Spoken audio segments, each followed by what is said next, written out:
I hit the wrong button. Now we're starting again. Alright. We'll just jump in. Alright. Lighten Lake. The survival retreat. The rain had been coming down off and on for 3 days now, and pretty much everyone was getting on each other's nerves from being stuck inside with not much to do. The lake was a nice place to vacation, but we were not on vacation. Instead, we were basically using 4 small cabins for our survival retreat and going stir-crazy. We'd been holed up here for a week, and the first few days had gone by quickly as we settled in after bugging out to our new home. No power, no funds, and no running water. Very little reading material, and food needed to be rationed and carefully allocated to ensure our survival. Security grows lax in this type of weather because you're thinking nobody would be out in this crap. That is bad thinking, as the Army found out in the Vietnam War. Soldiers used to call rainy days... Charlie, with it. That's what we're having outside at the moment. It's raining while you're reading that, which is kind of unique. And if I wanted to put the sneak on somebody, I'll throw the poncho on. It'll be pouring down rain, and then I'll be under that bush while you're inside. Time the rain lets up or whatever, you know. Yep. Strike when they don't expect it. Yeah, ain't nobody gonna get out in this. That's when I'm coming. Used to call rainy days like these Charlie's weather, because the Viet Cong like to stage their sneak attacks in it. The rain covers noises and reduces visibility, as well as causes people to seek shelter and not be so vigilant. We had not had any security issues ourselves yet, but we had heard quite a bit of yelling and occasional gunfire echoing across the lake, so I kept reminding everyone to be aware of their surroundings, and my constant reminders grated on everyone's nerves. They were outside their comfort zone, and in possible denial, and just did not want to hear about it, so I lightened up. They don't really know what to do because they had no law enforcement or military training, so they became defensive when they realized they did not know how to protect each other or the supplies. Supplies without security equals failure. Simple as that. Threats that could directly affect our security were the same as could occur in any natural or man-made disaster that creates social chaos and the crime that goes along with it. Lawlessness can occur and does occur. Just look at the LA riots, where the shopkeepers who got ready to protect their own fared better than those stores that burned to the ground because the owners lacked a plan to protect what was theirs. Lake porch decks face the scenic lake. The front of the cabins just face a short tree-lined gravel road, and it's pretty boring to just keep looking at nothing when you have other options. But if we were threatened by anything, I thought, it is coming down that road. A lot of boats still work, I imagine, after the solar storm EMP only probably fried some batteries, but I hadn't heard any. Of course the lake had sailboats aplenty. We had one, but I couldn't see anyone playing Lake Pirate yet. I had better rethink that thought. I was organizing everyone in our compound to go scavenging the empty houses around us, and try to figure out just how many people were still living around us. Enough time has passed since the EMP event that a lot of people would be desperate for food now, and consider any unclaimed resources worthy of fighting over, and probably consider us a raiding party. The way these little roads wound around connecting to the small main road and the lake shoreline going every which way, someone could walk up on you before you even knew it. Following the shoreline was pretty much the easiest way to move about, too, from house to house. We practiced some light discipline, but not so much that someone didn't know this point was occupied. We didn't want somebody that was scavenging, targeting our area, and thinking it was unoccupied. I thought. I think maybe I might waste a bit of ammunition and rapid fire off a mag of something, just to give those in hearing distance something to think about, I considered, while peering back out to the lake shoreline leading to my cabin. That type of thinking is not right, David. Why scare the hell out of the neighbors unnecessarily and make a wrong first impression? They're most likely good folks just trying to get by and make do just like me and my group, I mused. I guess eventually we're going to need to establish some kind of tribal territory or resource sharing arrangements with whoever is stranded or has bugged out here in a couple-mile radius. For now, I've got to know something about the capabilities and intentions of whoever might be left as neighbors before I stray too far from my area.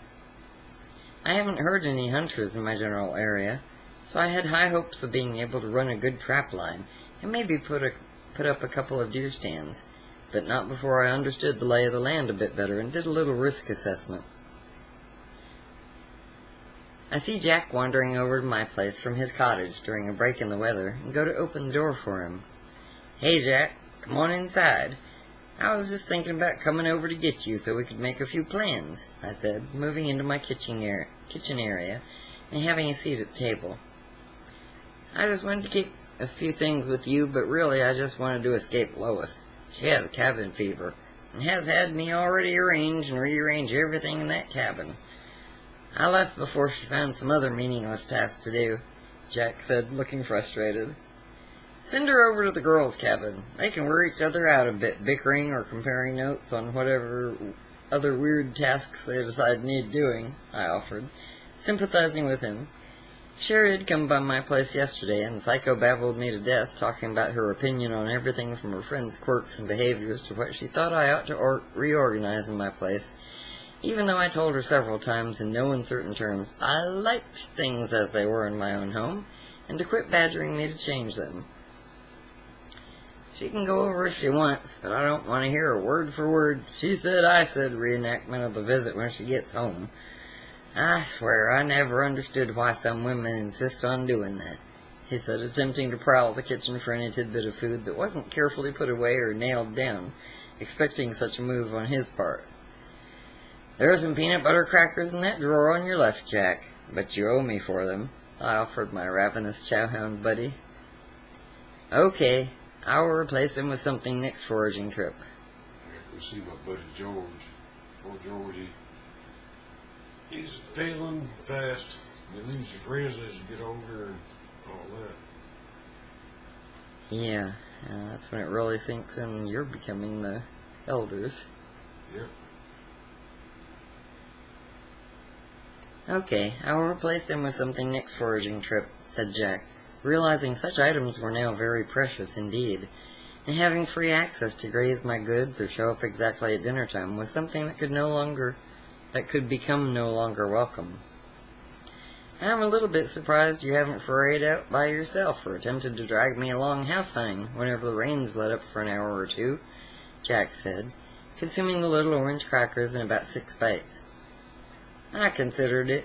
I did do a little recon with the binoculars and walked up the shore a bit on my side. I went over and told Mom what I was doing, but I wasn't in the mood to get anybody fired up to come along with me," I said, eyeing the SKS that Jack had leaned against the wall and noticing some small rust spots. "Damn, Jack, you have had all the time in the world to oil that gun.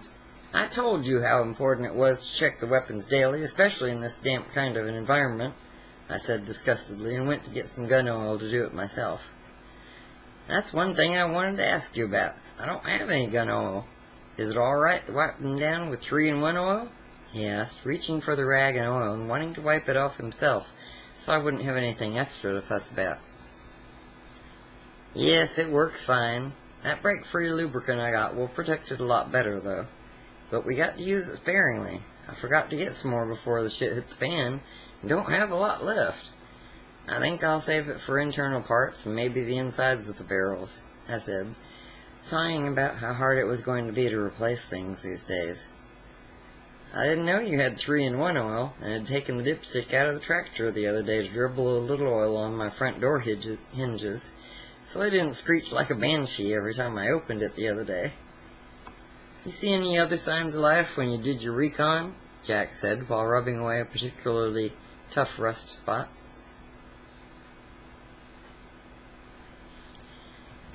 "I think we have 3 vacant houses and 1 occupied on the other side of this slough. I had to walk a bit to even see them, though through the binoculars good, but one appeared to have what looked like a trickle of smoke coming from the back of it. Without studying them for a long period of time, there was no telling, though. I guess we either go visit them when this rain quits, or ignore them, or go off exploring elsewhere for now," I told Jack, and went to get another pair of binoculars I had found that I wanted to see if they were more powerful than what I had. We don't even know what exactly is on the way over there, do we?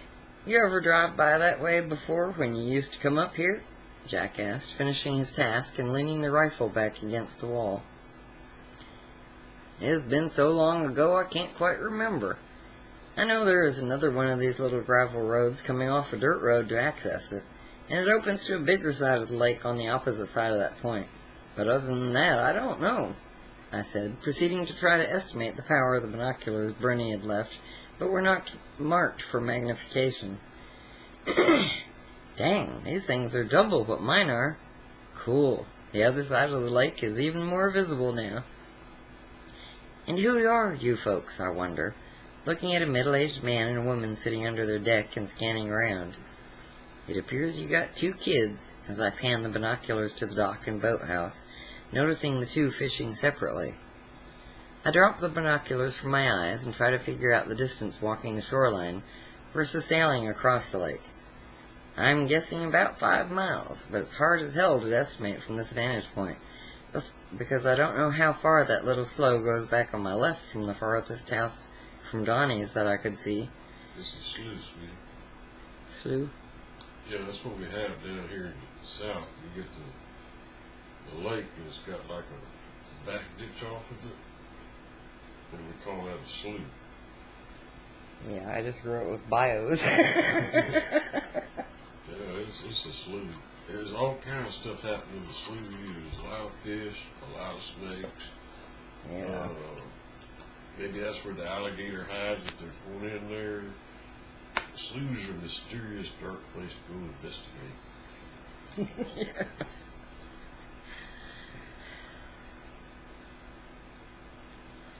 I'll ask him next time we get together or one of us calls a meeting.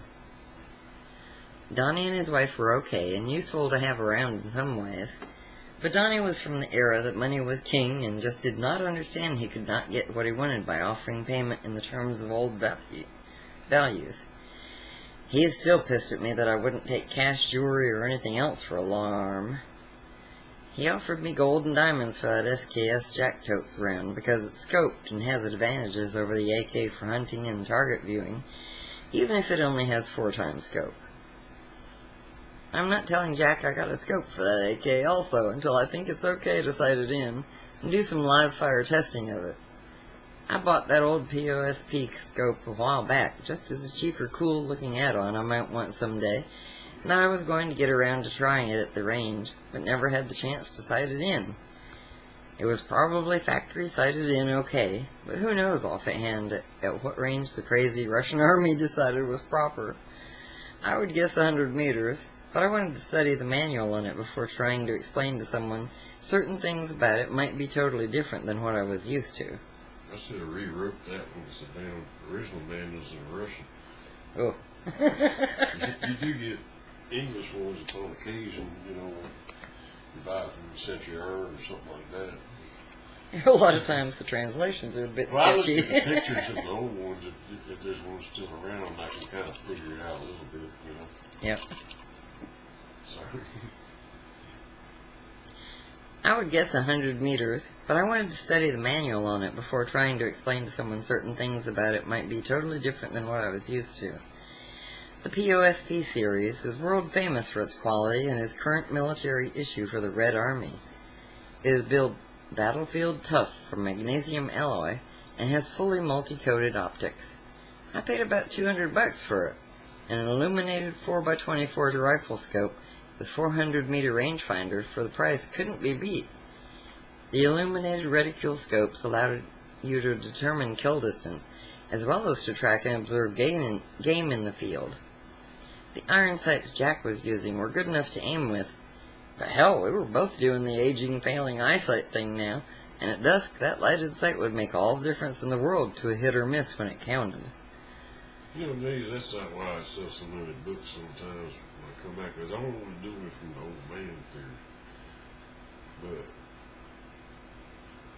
if you know the old man theory, you get to be an old man. And bring back the old man wisdom. Yeah. It's Alright. like these little cheap BB guns. He got an SKS. I can tell you all about. Well, we used to do that when I was in Special Forces. I have to learn all their guns, the enemy's guns and whatnot. Yep. And these are all made to kill people, and then are they good for hunting deer? Yeah, cool. But, okay, so I got this guess. He can't shoot a squirrel with it or a bird. Yep. If you're sitting in the cabin where he's at, there's a squirrel in a tree outside, usually, that's been fed, and is quite friendly, and will stand there long enough for you to hit it with a BB Yep. or a pellet. At first, unfortunately, but, that's what it is. But if you got the SKS and they go, well, I can't shoot with that, and, well, the theory of catching such animals, you've seen the snares and this and that. It's a little practice. You need more practice about getting out of stuff than you are. Yeah. They're pretty sharp. And they figure it out. Okay, what's this new thing? They're not going to try your new thing every day. They're just going to lead away. All man-made weird crap. Yep. Yeah, that's kind of weird. Squirrels are weird anyway. You can shoot one and he'll see him. But that can't happen to him. It's like people sometimes, right? And they go right over there next to where a human goes, oh, I don't get around there. But it depends on what you're doing now. You make loud noises and like that, 22, they don't come back as quick. These new silenced air guns and whatnot, They'll come back. yeah, they don't even know what's going on. The neighbors don't hear you and all that kind of thing. You're sitting in the house, you go visit somebody. There's my latest greatest thing. I got favorite choice. The less sound, the better. You don't want to draw attention that you're getting food. Okay, I added a $20 stock to this thing. This is a Crosman 1377. That is just a classic pistol. You can get them on eBay, you can get them on Walmart, you can get deals. They come in 22 also. I liked it better in 177. I'm still learning. Ask Mike Suitsman. There, Mike, you're subscribed so you get all this stuff. Which one's better? But this right here will break down into a normal pistol without the thing. I can stick that in the backpack. I take this over to SKS, the 45 pistol, every darn thing else, because I can walk out my door anywhere, walk through any woods, anywhere, and I'm going to get something to eat a little bit, I will get something to eat, and you're going to be fighting off everybody to get what? It's not a fight. Y'all are too tired and starving to fight with each other, guarantee you. They will come because they don't have one of these. Yep. But I can open up the front door and, excuse me, pretty little bird singing. Thank you, you're a breakfast. That's survival. Yep. That's what we're bringing out in the next book. Once y'all buy my next book, y'all give me good support out here. Everybody else is doing their diesel-powered, chain-fed, whatever guns and shoot-em-ups. Y'all avoid the shoot-em-ups. Yep. It's all about community and learning to survive together. This is true. That's true survival right there. Get a bunch of little country kids carrying their BB guns together. That's what I'm going to write about. And Dad and everybody else got all these, you got shotguns, this, that, the other. Shotguns can shoot anything. But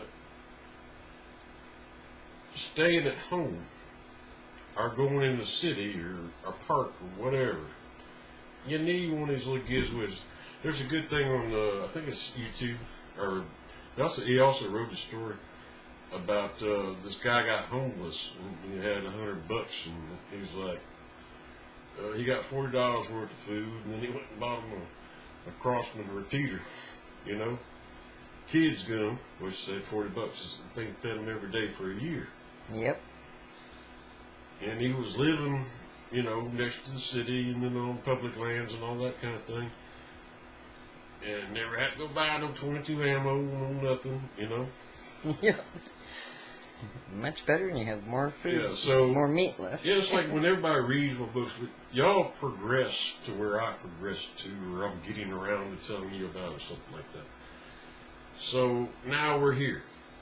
Now you know, everybody that follows me, hangs with me, that the whole idea is community, but you don't need stuff. There's no reason to have a $2,000 gun unless you just like one. Yep. You know, and an AR is only good for survival against the human people. And I don't know why everybody wants to read about the fights and all this and that amongst each other and whatnot.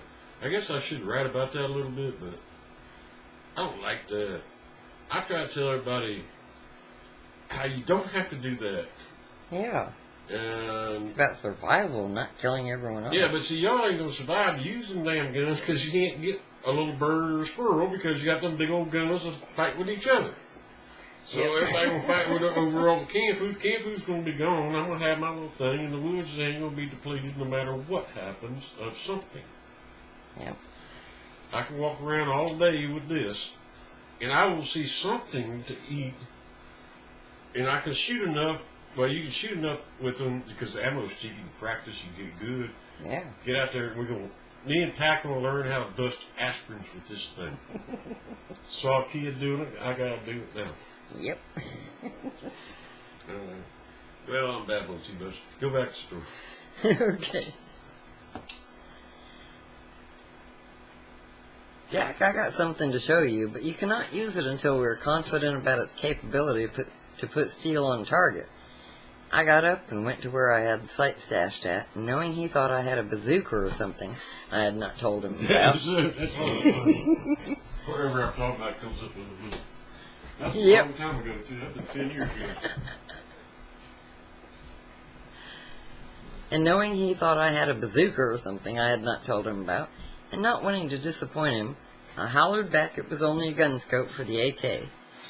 He was momentarily deflated, but when I handed him the camo nylon case scope, his excitement rose to the occasion with all the appropriate oohs and ahs I had come to expect from him when I present some significant deadly acquisition I had managed to save up for and procure from less than common resources.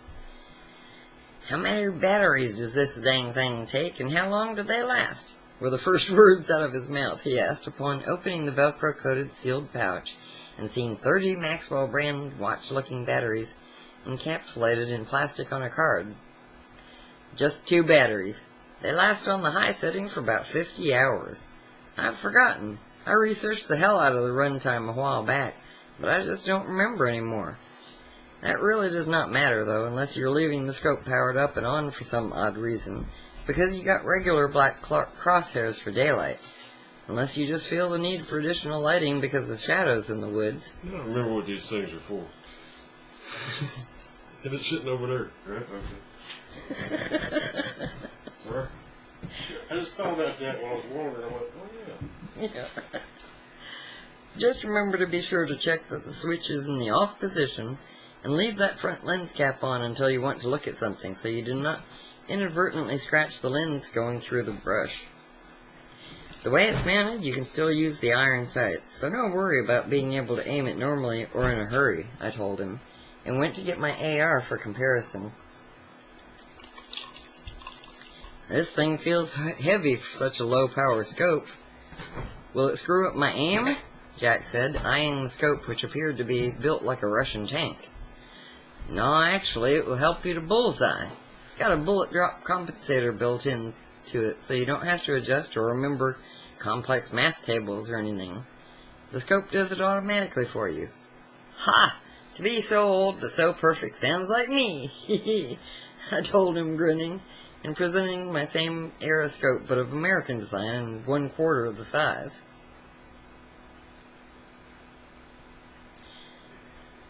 Chapter: The Borrowers.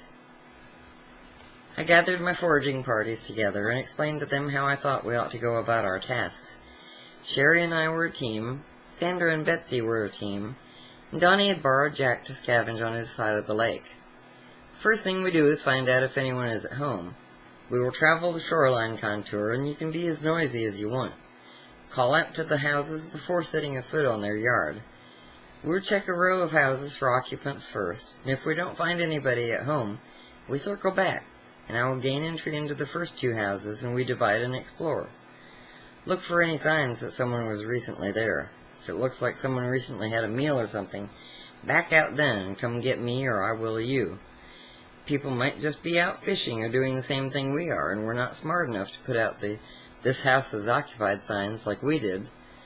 Avoid any confrontations, and if we run into anyone, be friendly but secretive, I told my group, and asked if there were any questions, although we had been talking off and on about doing an all-day trip versus the few short excursions we had taken.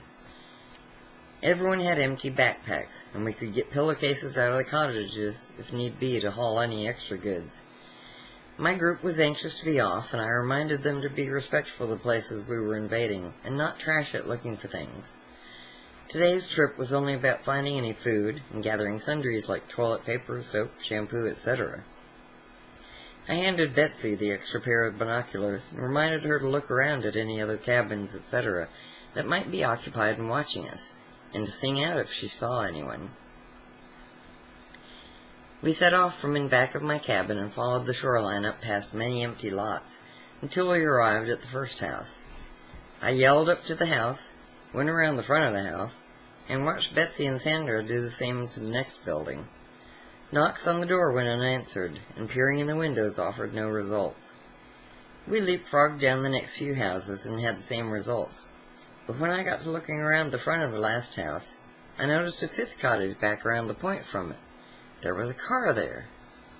I motioned for everyone to come to me, and I pointed at the car, and we looked at each other uneasily. A hurried discussion was undertaken by the group, and it was decided that Sherry and I should approach it, and Sandra and Betsy would hang back. Sherry and I did not see anyone in the front or back, and our calls didn't receive any answers. But as I approached the front door, I saw a sign on it that read, "Gone to Tallahassee, Fred and Mary," and a date that I calculated to be almost the same time as when the EMP hit. I knocked on the door anyway, but only got silence as a response. A nervous Sandra and Betsy, who had been watching us, came over and asked if it was all clear, and I told them it was and pointed to the sign. "What do you think it means, David?" asked Sherry, thinking about all the possibilities. "I say they either walked out the 40 or so miles to get home, or they left this to tell someone up here they had gone there and got stuck when that solar storm hit," I replied, making my best guess. "I think they left it for lake friends up here, or they would have written more. They were probably going after groceries or something. A lot of these lake houses don't have phones, so that would make sense," Sandra said, thinking about the mystery. "Well, unless they had 2 cars, or the owner of that place is who the message was for, it's hard to guess why it was left here," said Betsy, trying to piece the car and note together. "Well, either way, the possibility of them coming back here is high. A hike back from there would only take a determined person in reasonable health 4 days to do it in," I said, puzzling it through. "I say we leave this one alone, but the others are fair game," Sherry said, anxious to replenish or add to the supplies of toilet paper at the girls' house. "I agree. Let's start with the last 2 and work our way back to the first," I said, setting off towards them. Sandra advised me she had seen an open window on the one she and Betsy had approached, and thought she could get into the house through it. "Okay, just be very careful," I said, and went to case my assigned cabin for an entry point. "This back door does not even have a deadbolt. Should I just kick it in?" "No, I can be a little less destructive, just forcing it with my little crowbar I had brought along," I thought. I got the door jimmied open and stepped cautiously inside in case somebody was just hiding and not answering the door out of fright at the appearance of our armed group. A quick check of the house showed it unoccupied, and Sherry and I started in on the kitchen cabinets. Typical lake house, hardly anything in it. A few cans of food, some coffee, a half canister of flour, and some cornmeal. All welcome stuff, but hardly enhanced our supplies at all. Sherry hit the toilet paper bonanza and drug out a closet of one of those huge Sam's Club multi-roll packs. Out of curiosity, I checked the fridge. It was totally bare. One of these days, I bet if I checked the Mystery Science house's refrigerator, I might get some better clues on how its tenants departed. Sherry bundled up in glad bags some half-used shampoo and some soap. There was some junk fishing tackle on the screened-in porch, but nothing we needed. Rendezvous with Sandra and Betsy, and it was on to the next house. "You get much?" Sherry asked the pair as we met them at the open front door. "No, pretty slim pickings. Did find a 6-pack of beer in the fridge, though," she replied. "What's Betsy doing?" I asked, watching Betsy wedging a piece of cardboard in the door frame. Sandra laughed and said, "She's leaving her own mystery sign. It says the borrowers visited today and has a date on it." I smiled and responded by saying that ought to account for all the broken locks I was going to be leaving in this section today. Sherry decided the next house we pilfered needed to be 1, too, and so a new tradition was born. I guess you could say we were marking our turf in one way. The next house Sherry and I broke into had a bit more in the pantry than most, and my pack got filled with a decent assortment of canned goods. I wish we could find us a wagon or wheelbarrow or something, as we had to cut our trip short to haul our grabbed goods back to what we had started to refer to as our compound. I wonder how Jack is making out today. Donnie's side of the lake has some expensive, recently built big houses on it. By not selling a rifle or shotgun to Donnie, we pretty much assured ourselves the job of playing armed escort on that side of the lake and increasing our stash of goods. Jack had taken the riding lawnmower in its trailer today, and I was hoping that it was pretty likely he and Donnie would be divvying up somebody's wine cabinet or a bar full of hooch. Just as I was imagining what a wonderful sight a trailer full of liquor would look like, I heard a loud shot come from over on Donnie's side of the lake. We listened intently for a bit, and hearing nothing more, we resumed our trip home, a bit more hurriedly all, wondering what that shot meant. We called on the radio back to camp and advised the compound we were on our way in, and would be there in about 10 minutes, and went back to lugging our assortment of goods along. We divided everything up, and I broke out a bottle of vodka and mixed everyone a drink with some lemonade to celebrate our first formalized borrowing expedition, and waited for Jack to return.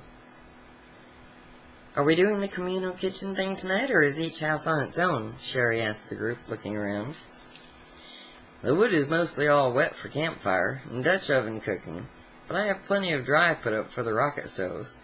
Those stove-tech things were definitely one of my better purchases," I said, looking across the lake slough at Donnie's house. Well, man, that come with a lot of money back in the day. Yep.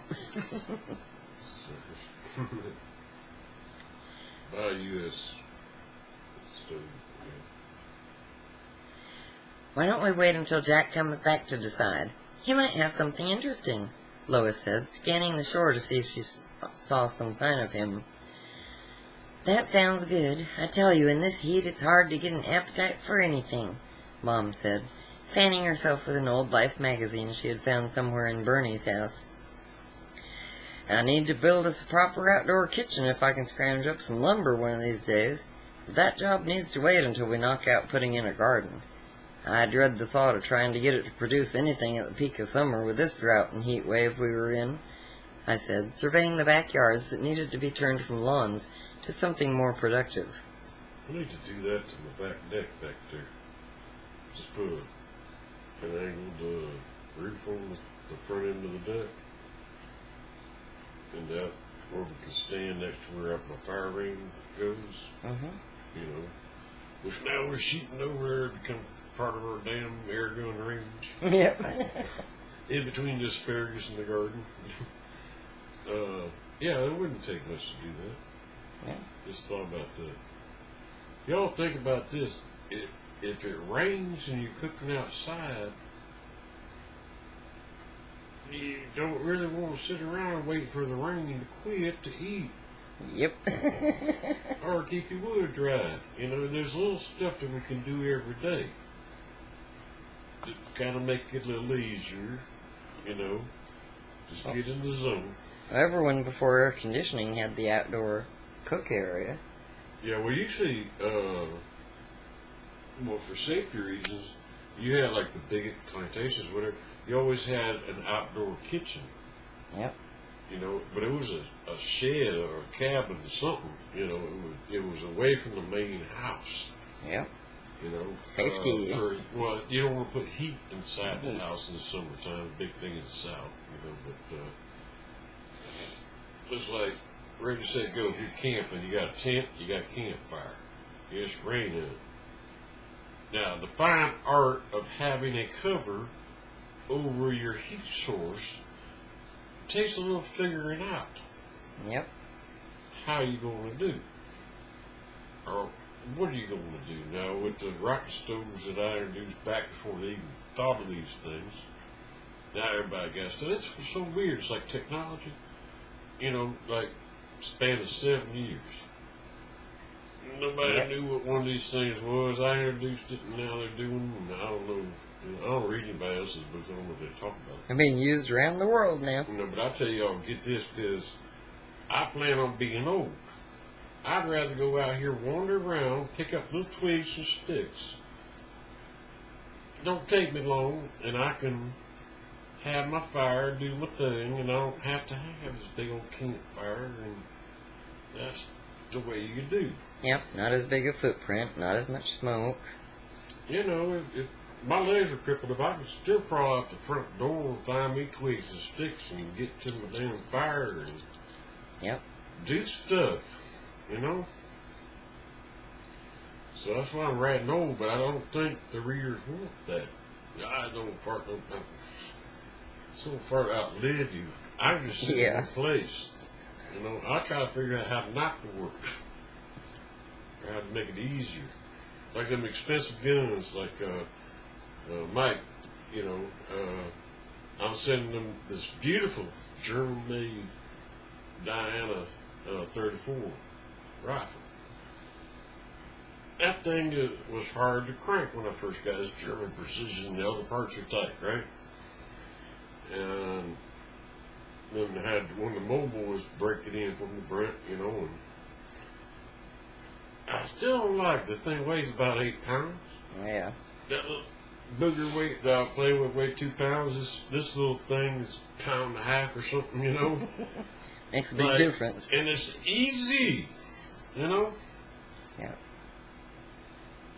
And the crank power you couldn't deal with when first you were like, oh my God, you were like playing Hulk Hogan with it, you know. Yep. I plan on being 80 and getting by. Does it do a better job? No. It costs 10 times more. Alright, so I'll just tell you where Dead Dog lied. Now, he wants the precision, and okay, go get that thing. Does it hit? Yeah. Fine. Is it more? No, not more powerful. But I don't understand it. I'm still getting into it. But see, the technology of air rifles is going as fast as computers now. So I'm like watching it, and I like switching over. I'm learning that, studying stuff. I was impressed with the accuracy of the air guns. Oh yeah, we got the beer cans that we hung off the thing, that, you know, to keep the birds and whatnot away. Yep. We got targets hanging everywhere. Plus they move in the wind. Like any kind of movement screwed with an animal head, you know. Yeah. Ah, shit, something moved. You know. A flash especially, you know. I was using Coors cans on that, you know. It just happened to be my kind of beer too, but Yep. They shine good. yeah, but I mean within what? 2 shots? It was ta-ding. And it's like, come here, look at it. What happened to the cans? They're full of holes, and the backs are blown out.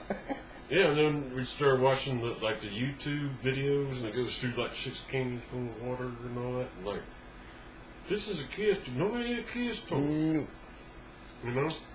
Yep. It's a dangerous weapon.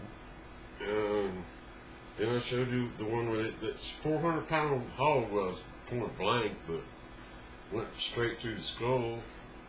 You know, 177. So I'm like, very cool. This is what you need. Yeah. You know, you buy an order of what you need. First thing you need is what? Water. Get the water, right? which is not really true. First thing you need is shelter. I'm screwing up here. Anybody want to troll my ass? Y'all want to troll me? I don't, Yep. It's always going to be trolls.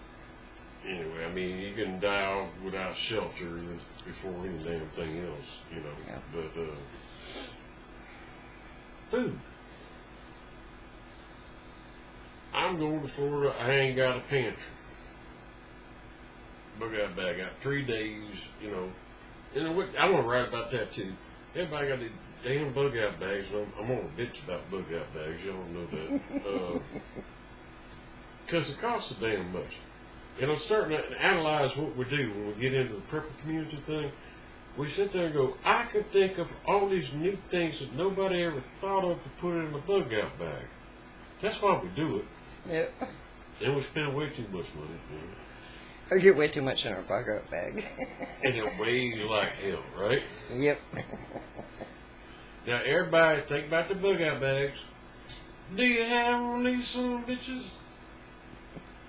You're broke now, so yeah, you're gonna have to save up for a $50 thing that you spent $150 or whatever the hell you spent on your damn bag itself without even putting crap in it. This, I'm eating. Okay, ready, set, go. I'm out of food. Hello, little birdies. I ain't picking on them, but Yep. they edible. And what's my saying? Tell them to say. Come on. Be prepared to lose everything but your mind. No. Okay. What happens if you can't trap or get a bird? You wind up eating what the bird eats. Yeah. Grubs and grubs and worms and insects. Yep. Alright. So you got your concealed weapon, depending on what you got, 389mm, whatever. You're defending the zombies. You got your cool knives. You got this and that.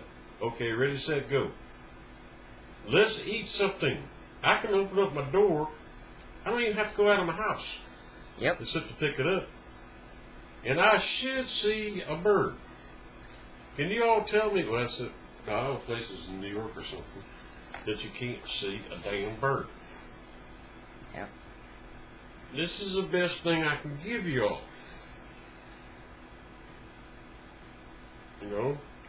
It is a lot cheaper. And I gotta have the best. And I'm like, I don't like the expensive guns. What do we need? The expensive guns, expensive pellet guns, they don't shoot BBs. BBs. Yeah. I read a book called Back to Basics, Survival BB. There you go. Next book. I got too many books to remember. Yep. Anyway, I threw that in here for our Patreons. That's what the whole channel was about, I'll think of things, but I don't get to it. I'm like, it take me 50 books to get you to here now. What I actually got, like 65 or something. I mean, like, I combine stuff and, make it one.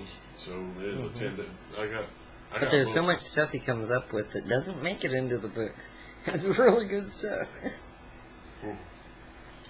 Back book. What are you going to do about those geese that come over every morning and don't say eat them? Sherry asked. I had been trying to figure out what to do about the dozen or so of them ever since we got here. They swam all over the lake, but had a routine down that was pretty predictable, and they came up on our shore every morning about 8 and munched on any fruit that fell out of the crabapple tree, grazed on some weeds, and then laid around for a bit. Sherry and I had fed them bread on our previous trips to the lake, and they had no fear of humans. Sandra had asked me if we could pin them up or something. Uh-oh, made a jump. That's right. Well, while we're on that, it's very neat. I've been posting it, my followers that know me on Facebook. All the animals are acting weird through this electronic thing, and they're walking right up to people. They're having problems, or they're asking for help, or they're doing all kind of stuff everywhere. They're like little birds. If it's cold, they're like, "Hey, human," Yeah. And I'm always kidding about, excuse me, we feed, we engage the animals around us. It's like everybody, all the little animals that live around here goes round, don't hunt, in his front yard, backyard, whatever. Animal knows when you're hunting. Yep. Animal knows when, like a wolf, he's okay, he's not hungry, he's not hunting, or, oh, he's hunting. It's a thing, it's an aura you put out. But, like we're talking about these geese, how do you mess with them? They come around, they will be there. The squirrels we were talking. I don't see too many squirrels at your house, Ron, like in the back of my house and mom's. They're just out there eating all the damn time because they got a huge acorn tree. Yeah. But, and I walk by and I talk to them. I'm not messing with them. And then we go out here in the woods. Squirrels don't hang out like that. Nope. And then the dogs chasing them little rat face across the street, we're doing things like, can you eat it? Can you eat it? It's right here. And dogs are wonderful things. Little bitty dogs. Get you a little bitty dog, and he will point out every squirrel. That if they have that in their mind, it's because that's a rat terrier, so it's after everything. Yeah, she brought us a baby rabbit the other night. Oh, that was fun. We took it away from her. She's still mad about that. Yep. She keeps sniffing around for it. Yeah, we took it away. And as far as we know, it made it. But that's the thing about that. The dog's going to be a dog, and it will bring it to me for praise. Look what I got, right? Look, I'm doing my job. Give me my biscuit, A lot like humans. That's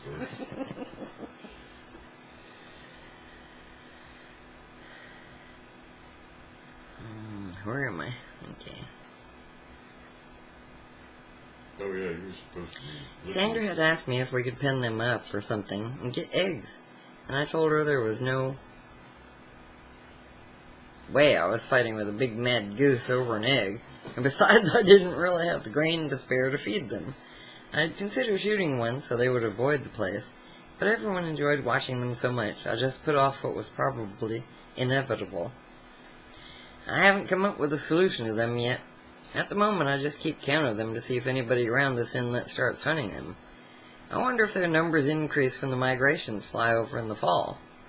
These lake-resident Canadian geese stay all summer and winter for some reason. I guess because they got used to people feeding them. Be interesting to have some live decoys to attract others, I told Sherry, while turning to look around at the lake to see if I could spot them making their rounds. How could you tell tame ones from the wild ones? Sandra asked. The tame ones would pretty much stay in their own group. I would have to watch where they go for a while to figure out how to set up a blind to ambush the wild ones. That short barrel riot gun of mine doesn't have the reach or the choke I need to get them when they're flying over. Come to think of it, I've never seen these geese fly. They just swim around the shoreline of this inlet and occasionally swim directly across it. There are a couple semi-tamed wood ducks around here, too, I offered, while rising to get me another drink, pointing across the lake. Looks like Jack is back, I noted, and waved across to him. Jack waved back, and Lois looked like she was about to wave her hand off her arm with excitement to see that he was safe. And we watched him help Donnie unload some boxes from the trailer, and reload the trailer with some other goods, and then proceed to head back our way. In about 15 minutes, Jack pulled around to the deck we were all sitting around on, and we went down to see what kind of loot he had gathered in his foray today. We got 3 trailer loads today. Donnie still owes us some stuff, but check this out, he said, pulling a bedspread off the back of the trailer, which was half filled with food and a goodly assortment of wine and liquor. And there's a case of beer under all that, David. You can have a 6-pack of it for those crackers you told me I owed you for, he said, grinning. Oh, I like the sounds of that trade. I got some more crackers, I began to say before Betsy cut me off. Just because Jack and Lois don't drink doesn't mean we don't, Betsy said pointedly in my beer-hound direction. Got any crackers? I said to her, smirking before Sherry piped up and spoiled my fun I was about to have teasing Betsy. Share and share alike, David. You and Jack can have your little side deals as long as it doesn't hurt the group as a whole. Sherry said in her friendly mediator voice, seeing that my playful comment had been taken seriously by Betsy. I was just kidding, but if you do have any crackers, you should let me negotiate with Jack for you, I said, grinning at Betsy in my best let bygones be bygones look. Betsy smiled and said, and of course you will want your 10%. How much is 10%? A can of beer? Causing me to laugh. Let's see, 10% off the top, and you and I each put in a pack of crackers, so that would be 2 6-packs Jack owes us. 12 beers times 10% would mean you owe me 1.2 beers for doing the transaction. Me and Jack have a non-circumvent agreement, so he won't deal with you direct. Ain't that right, Jack? I said, watching Jack play along with my bargaining. Yep, that's right. We've had that agreement for years, no messing with each other's customers or going around each other, he said, watching Betsy try to think about my calculations and suppressing a smile. He's teasing you again, Betsy. He's pulling some kind of weird vendor math on you, Sherry said, giving me a nudge for not behaving myself. What the hell is vendor math? Betsy asked, looking at me like I was trying to steal her life savings by hustling beer out of her. Vendor math is something I learned when I was in the bar business, Betsy. Say you owned a bar and had pool tables with another vendor who split with you the revenue 50-50. I want your business, so I would be willing to offer you a better deal. I would come in your bar one day and tell you if you put my pool tables in, instead of the other vendors, I would give you 10% off the top, and then we would split 50-50. How much is your percentage? I asked Betsy, as Jack and Sherry watched her intently. I would probably do it. That's a 60-40 split with me getting 60%, right? Betsy said, wondering why she was being scrutinized. Well, it sounds that way at first, and most people think that, if I talked quick enough to get them to sign off for it. But actually it's 55-45. Take $1 and take 10% off it, and you're left with 90 cents. We split that, which is 45 cents apiece. So with the extra dime, you have 55 cents, I explained to Betsy jovially, so she could see it was an honest way of doing business, but a good salesman's way of gaining business without losing too much money discounting a product. Oh, I get it. Hey, but I would only owe you 1 beer then, right? She said, to which Jack started to laugh, but stifled himself when I frowned at him. Yes, that's right, only 1 beer, I replied, and gave Sherry a little hug so she would not say anything different and ruin my chances of getting a whole beer for the trade. I quickly changed the subject and asked Jack what that shot I heard was about on the other side of the lake he was on today. That was Donnie. We went in a house that somebody had already mostly looted out on the fringe of the inlet. There's another little slough over there, by the way, that stretches back about 10 houses, counting both sides.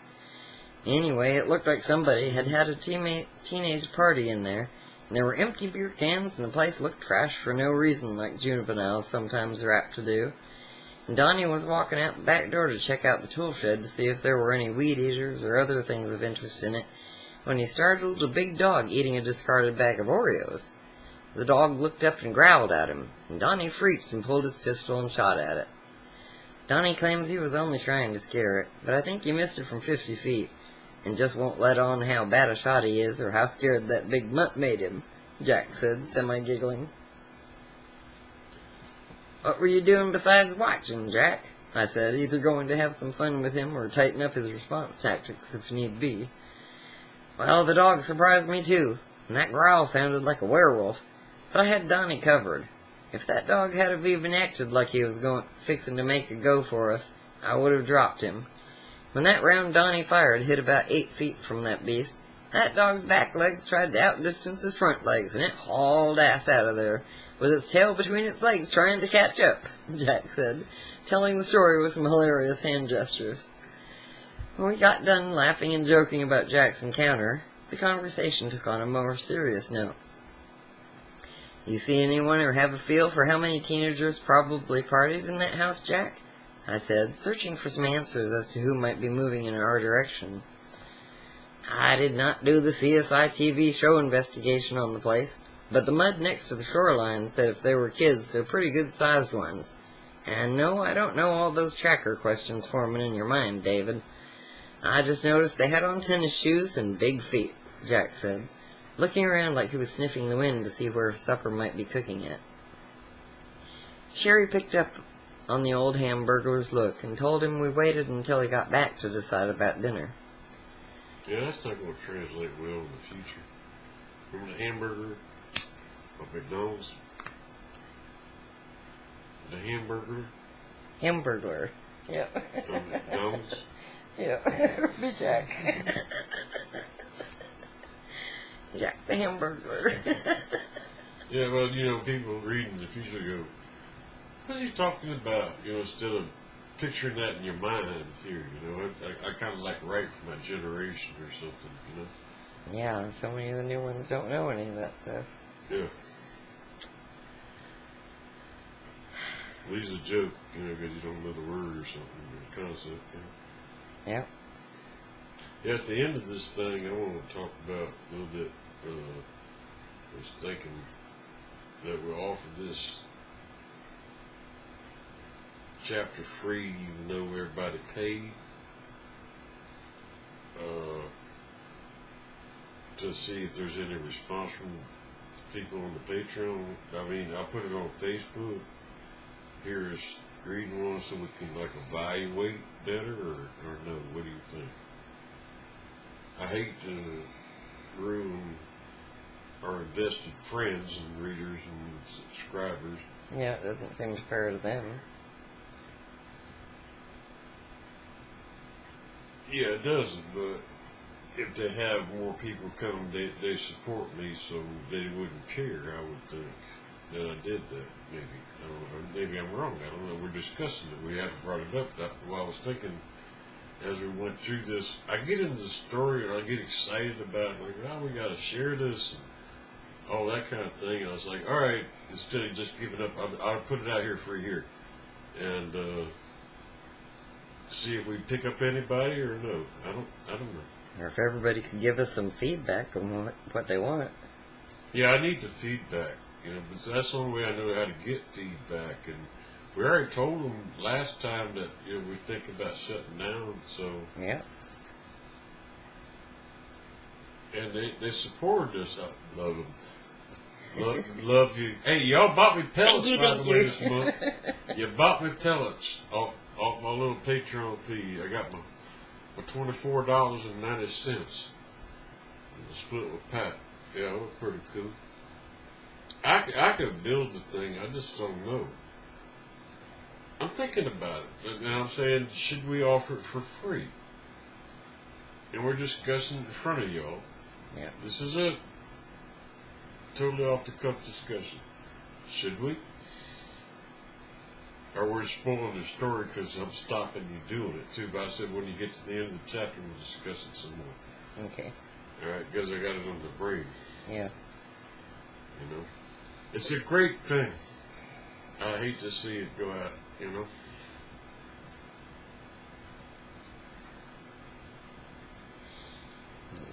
Keep it on me. I do that every day. You do too. Yep. I thought you might had a shot at a deer, and we might be having venison tonight, I told Jack, just to mess with him a bit. I'm not ready to eat dog yet, but that would have been what you had if Donnie had been a better shot, Jack said, looking seriously at everyone, and reinforcing what I had said about the necessity of stretching our food supplies and getting over our aversions to certain meals. Sherry made everyone laugh by telling me I could have open season on the geese before we were reduced to eating dog, but the somber realization of our plight made everyone a bit gloomier. You going out with him again tomorrow, Jack? I asked, still weighing the information concerning the party house that had been vandalized. Yes, we agreed to go in the morning at 8. What's on your mind, buddy? He asked, searching my face for some indication of my concerns. I am half-assed thinking we might want to lend him a long arm, but we are stretched thin enough as it is, I said, considering what was available and how to best utilize our small armory.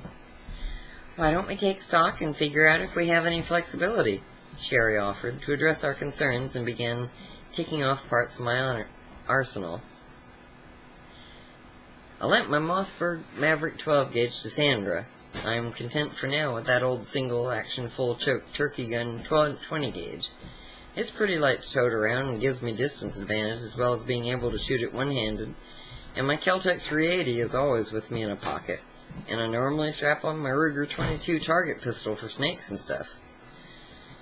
You can always leave that camo Mossberg 500 with Louise so the home front has some bang to it. You have your mom checked out pretty good on that Marlin 1022. Betsy likes that weird sling-rigged Mossberg 500 Persuader you taught her to clear rooms or an alleyway with. You always got a 380 on you somewhere. Plus that 357 Ruger Blackhawk hog-legged single action, and nowadays that Smith & Wesson AR around with full web gear sometimes. Christ, David, you've been prepping for so long you managed to have outfitted all of us and still forgot what you might have to rock the world with, as you used to say. You have that fold-up Kel-Tec 9mm carbine I gave you when you got your degree in Emergency Management Administration and Planning in your bug-out bag. Don't you remember you gave me your old Hi-Point 9mm carbine when I gave that gift to you when we were dating and upgraded it with a laser and the cheek piece Magi holder with free 3 magazines of 10 rounds each? That's 2 long arms right there, Sherry said, listening most to everything before I interjected. Okay, each one of those has a purpose, but for now I guess you can lend them your Hi-Point if you would, Sherry. That's a loan only, so be sure to make that point real clear to Donnie, I said, looking at Jack and Sherry. Ammo I got for all the 9mm feeders, but we got none to waste. Tell Donnie if he can fire off 3 rounds to familiarize with himself with it. Do it about 8:30 so we know it's him doing the shooting and no one will get worried, I told Jack, before moving on to another subject. Let's pause right there since we're doing interjection on this book.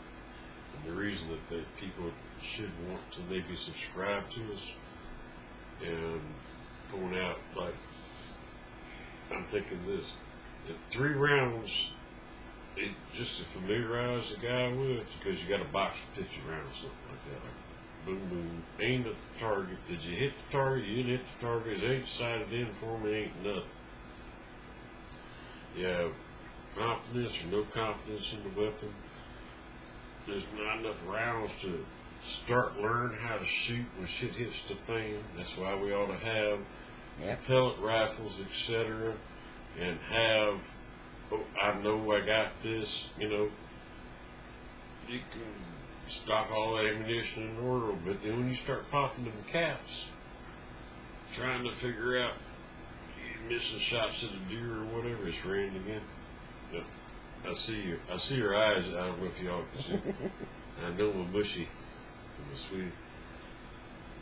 That's like you learn people that are around you to survive a situation. But if the gun don't hit for you, and it makes a huge noise, this is where we're going with this new way of prepping that we're talking about. Yep. Like, okay, we're ready. Old gray hairs. Well, pellet guns and BB guns. Versus ARs and BARs and all that kind of stuff, right? Yep. Makes more sense. Right. This is smarter. And you can go, why do I got all this stuff? You got, like, everybody's probably got 10 bug out bags already, or at least enough stuff to figure out how to fill 10 of them. Yeah. Right? But if get rid of all 10 damn bug out bags and have 10 BB rifles and just be able to give one to everyone next to you to come over there, I need some food, give them a damn pellet gun, teach them how to use it, they could feed them damn selves, won't be shooting at each other, da-da-da. It's a better way. Yep. Okay, it has to be said. That's what's coming out in the books. We're going to start a new generation of prepping stuff. I know a few traps and whatnot to talk about that people ain't thought about yet. I haven't put in the book. I've been very adverse teaching you everything I know. Yep. Because you'll be doing the same thing I'm doing to get by. I don't want to be number one. I got to get that out of my head. And that took a lot of age and experience to figure that out, right? Yeah. So I got to do it now. And say, that's wrong. I got to tell you, if I got a good way of doing it, here's how to do it. Not too many people going to listen. Everybody else they're going to be shooting each other with these expensive damn rifles and 100-yard scopes, where you can only see 50 yards in the woods and all that kind of stuff. And, and the guy that wants one, I'm going to shoot you from a mile and all that kind of stuff. Quit thinking about shooting each other and going to war. Think about feeding each other. And how you can get a 10-year-old. Guarantee you I had a ton of them I grew up with a BB gun, can feed his family, and then that's going to freak Dad out because Dad got 30-06 for deer or something. And Yep. he can't get no deer, right? Yep. Who's going to get carrying the food in every day? The 10-year-old. And you just wind them up and turn them loose. Yeah. They're great. And you tell them how to behave, and it's very cool, right? Then we go back to the way it's supposed to be.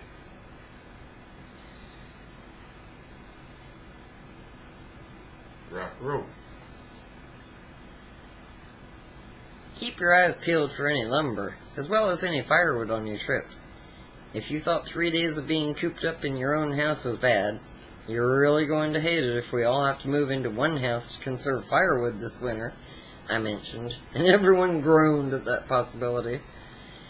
There is a 5-bedroom over by Donnie, but I hate to even consider that a possibility unless it's absolutely necessary, Jack stated to the group. I haven't found me a chainsaw yet, and I cannot even imagine getting at least 3 cords of wood together the old way using an axe and a bow saw, I said, starting to sweat even more just by thinking of that notion. I picked up an old one-man crosscut saw yesterday that someone had mounted on their wall, but it is probably duller than hell. Those things are supposed to be hard to sharpen, aren't they, David? Jack said, while picking up the binoculars and starting to spy around the lake. Not everybody knows. I used to have one hanging over my fireplace. You can't set the blade. You got to bend them.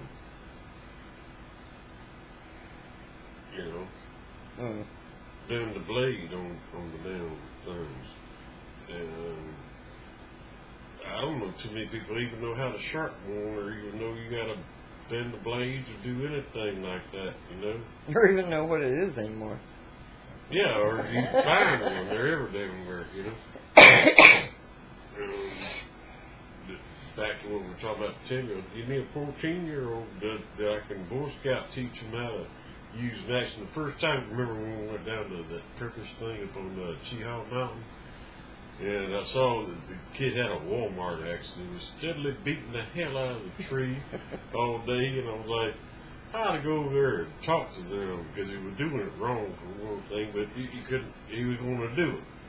Yep. That was his gig. You got kidnapped. I just understand all that. I miss the kid that actually, first time you give a kid an axe and you know he's good enough to get it and be safe with it and yada yada yada, and they're like, and it's a big thing to get one, right? It used to be. Yeah, but now it's nothing, right? But Yep. I still think that way a little bit. I'm just talking about my stupid stuff in there. I have never sharpened one except just touching up one with a file. The teeth sometimes need to be set to the proper rake, but I would probably royally screw it up if I had to try my hand at doing that, I said, searching my memory for anything I had ever heard about how to do it. Doesn't one of those Foxfire books you got tell you how to sharpen crosscut saws? Sherry said. I'm not sure. I bet one of them might. Thanks for the reminder, I said to Sherry, and tried to see what Jack was studying. You're looking at that family across the lake, Jack? I asked, and motioned to Betsy to hand me the other pair of binoculars.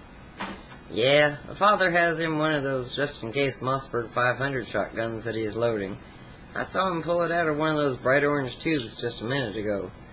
The older boy has a pellet rifle or a .22. I can't tell for sure from here," he said, lowering the binoculars and continuing to look in their direction. "It's a pellet gun. I can see it's a break-action single-shot kind," I said, handing him the stronger pair of binoculars. I said it. How long ago? Mike? No, Mike just posted on Facebook. I'll have to give it to him. Mike posted on Facebook that he taught me, the advantages, survival air gun, etc. And got me get the bug to play with all the ones I got now, because I've been trying to do it for a while. I kept telling him, I got my Finally got you. Henry survival rifle and all that kind of stuff, and I shot 22. I'm like a lot of people, but I just didn't go back to recognize, that, yeah. And here we go. But anyway, yeah, I did know one. I just didn't happen to have one around, and I rely on trapping. See, that's my thing. I'm good at that, Give me some sticks, twigs, and a piece of string. And I say all boys, it's like, what, y'all carry EDC? Boys carry EDC every day. Look at a boy's pockets. It's got everything. Yeah. Pieces of wire, string, marbles, you name it. When I was growing up, that's what we had. Yep. That's EDC to me. And so I wasn't really studying shooting squirrels with 22. I do my Squirrel Armageddon or my rat traps or whatever, Yep. But yeah. Thank you, Mike, but I'm just pointing out that since I'm addressing them, I'm going to tag them here on Facebook. Yeah, I was talking about the pellet gun back then, and I understand them. I just wasn't thinking about them, and I forgot my roots of how many times I walked the cow pasture with, one of my country buddies or something. Yep. Don't forget your roots.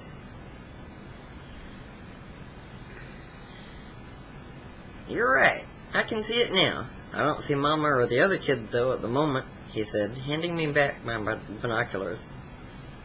"Lois, the girl's house has a telescope in it. When we're out scavenging, go over there and watch those folks every once in a while. I am wondering why they are just now getting around to getting armed, as if for trouble. It may be they're feeling threatened or simply thinking on going hunting for dinner. Either way, keep an eye on them and check on us now and then, too," I told her. "Will do. They probably looked over here like we were watching them, and it scared the bejesus out of them. But with all the firepower everyone is toting around, it's pouring out there." It's all the noise in the background.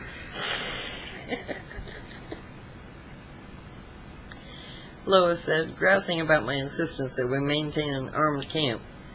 Lois did not like guns, just like my mom didn't, but both did agree to their necessity. What she really didn't like was when I had on a full web gear and my black AR rifle, as if I was going out on a scout alone. "You do look a bit over the top, David," my mother chided me. "I'm not going to argue with you about why I consider it a necessity. It's what I know and how I have been trained. At least I am wearing the old-style H-harness and not that Desert Storm crap they wear nowadays with a vest full of stuff. I'm surprised they don't wear more of the old style. It's got to be 1,000% cooler than putting a loaded vest over a bullet-resistant vest," I said, patting my web belt I'm still trying to figure that out. that hung down off the back of my chair by its suspenders. "All I got on here is my canteen, 2 mag pouches, and my knife," I said, still not understanding why it always freaked Mom and Lois out. "It just looks so military and makes me wonder why you carry that huge Bowie knife," Lois said, referring to my Cold Steel Trailmaster. "You think that is big? Wait until Jack and I find the need to start wearing those kukri machetes. Those things look like short swords," I advised her. "What are they for, anyway?" Lois inquired, while hoping it wasn't for anything gory or scary. "They are the perfect solution for brush clearing or chopping down small saplings," I explained, and left out any reference to something I would have I would like to have on me if the dog pack problem got out of hand, as I expected it would eventually.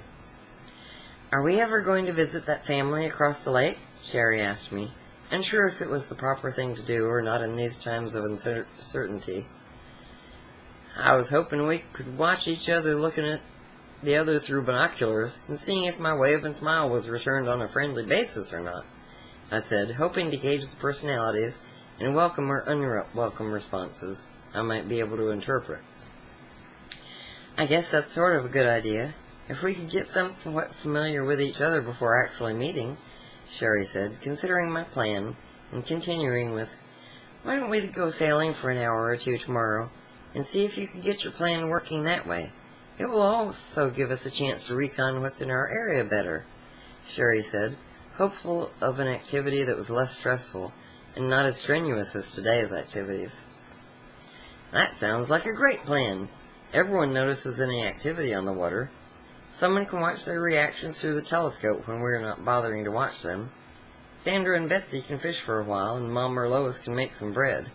I got that 120-watt fold-up solar panel ready to hook to those 4 marine batteries we brought with us. It'll take me just a minute to hook that 3,000-watt inverter to it, and then we can plug in those 2 bread machines and have fresh bread in an hour," I said, excited at the moral-boosting effect of the proposed day's activities.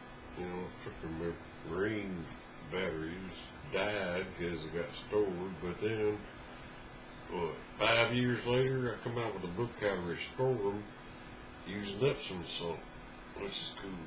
Yep. I'm just talking. This is a PhD in prepping that y'all get. A lot of people complain, "I bought all this stuff." I didn't take buying it. So now I'm saying, don't buy nothing, don't buy nothing, don't buy it. And we get it simpler and better and better and better. Yep. Less is better. "I want to make the bread, but I'm still a bit scared of the way you're producing electricity. It won't blow up or anything, will it, David?" my mom commented, looking at me anxiously. Yeah, she's kind of curious about my chemical experiments. Never trust the kids. No matter how old you are. "No, Mom, it's totally safe. The inverter has a fan to cool itself, and all it's doing is converting 12-volt DC to 110 AC. It's the same as plugging in something to the outlet back home when we had regular power. The panels have overcharge protection built into them, so the batteries only get juice from the panel if they need it. It is basically a foolproof system," I reassured her.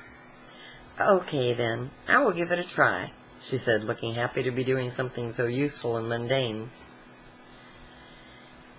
"The only thing I want you to do any different than making a batch the regular way is to not just plug both the machines in at the same time. The inverter can handle the surge power to do it, but we are running off batteries, so we do it a bit different to be smarter. Bread machines do the mix thing and then pause for letting the dough rise, etc. Mixing and heating up the elements uses the most power. So when the first machine stops mixing, wait a couple of minutes, and then get the other one going. We will save about 50% drain on the batteries that way, by altering the load cycles," I explained to my mom, and said I would write it down. I also told the group to look for more bread maker machines when we were out scavenging, and to particularly be on the lookout for the Oster brand ones I was familiar with, and because they only pulled 600 watts. I could easily run 4 if we were careful to cycle them. If the sunlight was available for about 6 hours a day, I figured, we could make enough bread twice a week to supply our camp's needs, and still have enough power to run some low-wattage lights. I had a Xantrex power station with us, which I had not checked out yet, but hoped it was still functional, since it was stored inside Sherry's house on a wood floor and hadn't been plugged into the charger when the solar flare hit. Boy, did I have a surprise for everyone if it did, or even if it didn't. I had a portable ice machine that would produce about 20 pounds of ice a day, and only needed 100 watts to run, so it might just be possible to rejoin the age of some form of refrigeration. When things settled down a bit, and day-to-day survival was not so important, Jack and I had a whole batch of alternative energy ideas we wanted to try out, that we had been studying the theories for years about, but had not gotten around to actually trying to implement in our day-to-day lives. There's so much work to do around here, it's astounding. But it's good work. Back to the land stuff, Jack and I had fancied for years, but jobs and time had not allowed us until now to even consider getting serious about. One of these outbuildings had become me and Jack's official skunk works. It's a name we had borrowed for our proposed experimental laboratory from the original one run by Lockheed Aircraft for the CIA. The term skunk works, according to Wikipedia, came from Al Cap's satirical hillbilly comic strip Lil Abner, which was immensely popular in the 1940s and 50s. The Skunk Works was a dilapidated factory located on the remote outskirts of Dogpatch, in the backwoods of Kentucky. According to the strip, scores of locals were done in yearly by the toxic fumes of the concentrated skunk oil, which was brewed and barreled daily by Big Barn Smell, known as the Lonely Inside Man, at the Skunk Works. The oil was made by grinding dead skunks and worn shoes into a smoldering still, all for some mysterious, never-specified purpose. It looked like old Jack and I were destined to be able to fulfill our dreams of becoming mad scientists in the realm of alternative energy, or other dreamed up but not yet tinkered on inventions. Jack, just have Donnie cycle the carbine tomorrow instead of firing it off. Those neighbors are a bit jumpy already, and since we haven't indiscriminately fired any caps off, or even taken a shot at anything, let's keep the good impressions of us being civil but careful folks, I proposed to him. Damn, David, you were right. Besides, I was going to tell you to let me and Donnie at least fire a full mag. It's been quite a while since I've even pulled a trigger on anything, and like you pointed out in the past, the reason your old farm never had a break in problems was probably due to the amount of lead they could hear you putting down range on a regular basis when you practiced. The disappointed Jack said, Jack was drawn to fireworks stands like a kid to a candy store.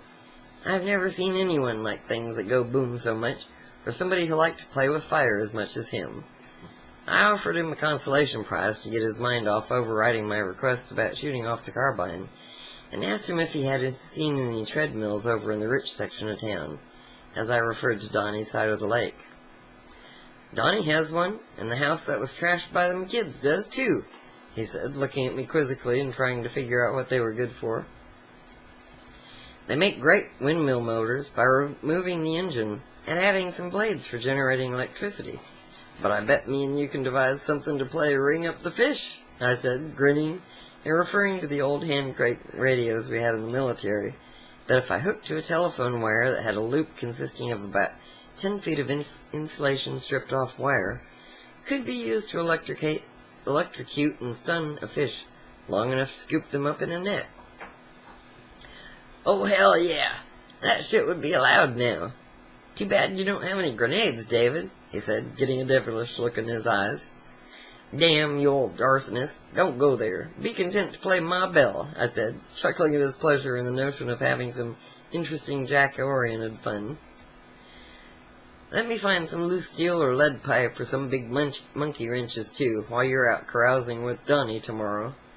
Don't forget I brought that kit that uses a marine alternator for a windmill that I bought off of eBay a while back and added to my stores, I said, contemplating building a mast from my already complete power-generating windmill. There's an old Chris Craft boat, one of those mahogany specials from the 60s, in a boathouse near the party house, but it's slung up in the air by an electric boat lift.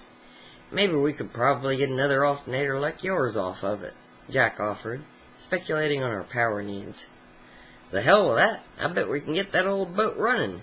How high up is it? I asked, beyond myself with excitement at his find. They got that thing at least 6 feet up and over the water. We could cut the canvas slings maybe if we were careful, but it's going to do a hell of a belly flop from that height, Jack said.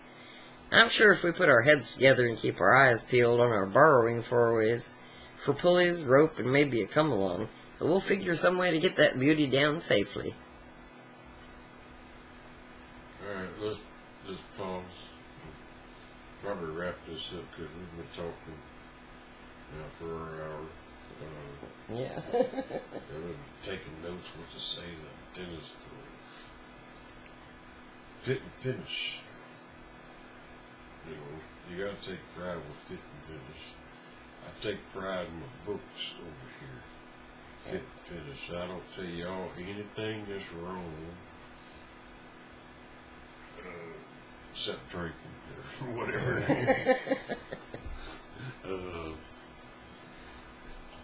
That you can use. You gotta have pride in craftsmanship. And craftsmanship also is in, if you're dependent on traps and snares, etc. Remember the old adage, nobody invented a better mousetrap yet. Yep. And how often do you use them? Because I tell you, just baiting them little bookers, simple as they are, when I'm messing with the mice in here, you gotta get a little craft to it. You gotta feel it, you know? You won't feel nature until you re-experience it. If you're older, been living in an apartment, house, whatever, if you're not back to the woods, it's going to take you days and days Yep. to feel the flow, to notice what's going on, how things work.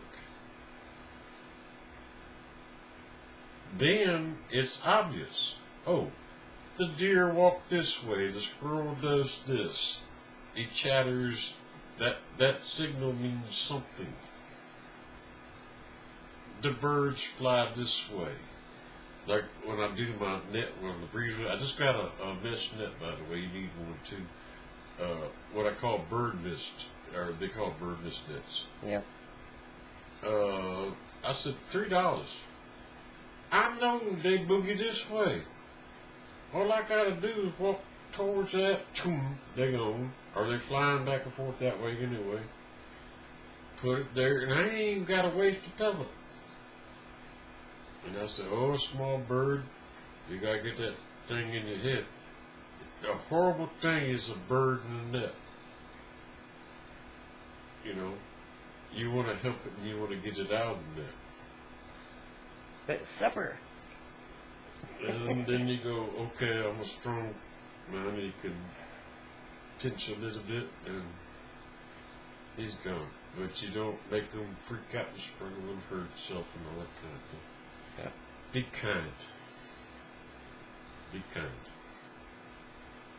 That's what everybody lacks these days. They forget their kindness. So, I like to set sail now. If you want to play with that, that's fun. This next chapter, yeah, we could do it. It's a long one, though. We started a little late. I think we were right on an hour. We're about 3 minutes in after an hour now. I'm guessing because we started a little later. I thought we started at 6:30. Huh? I thought we started at 6:30. Oh.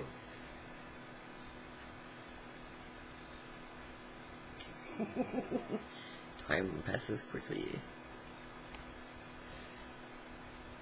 Wind up, I gotta put it in 2 anyway. Yeah, it's an hour and a half already. Okay, bye. See you guys next time. Bye.